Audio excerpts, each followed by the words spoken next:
நடிகர் அல்லு அர்ஜுன் சிக்கனப்பள்ளி காவல்துறையினரால் கைது செய்யப்பட்டு நீதிமன்றத்தில் ஆஜர்படுத்த பிறகு தற்போது மருத்துவ பரிசோதனைக்காக அவர் அங்க இருந்து மருத்துவ காவல் நிலையத்திலிருந்து அழைத்து செல்லப்பட்டிருக்கின்றார்.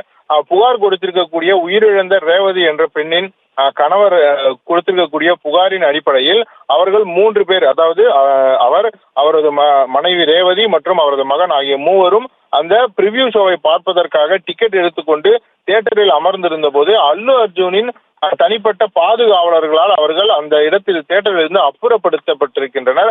அப்படி அப்புறப்படுத்தப்பட்ட போது தியேட்டர் நிர்வாகத்தின் சார்பில் எந்த விதமான முன்னறிவிப்பும் இன்றி அதிக அளவில் கூட்டம் கூட வைத்ததாலும் தங்களை அல்லு அர்ஜுனின் தனிப்பட்ட பாதுகாவலர்கள் அப்புறப்படுத்தியதாலும் தான் அங்கிருந்து கூட்டத்திலிருந்து அவர்கள் வெளியே வரும்போதுதான் அவர்களுக்கு சஃபகேஷன், அதாவது மூச்சுத்திணறல் ஏற்பட்டு அவர்கள் மயங்கி இருக்கின்றனர்.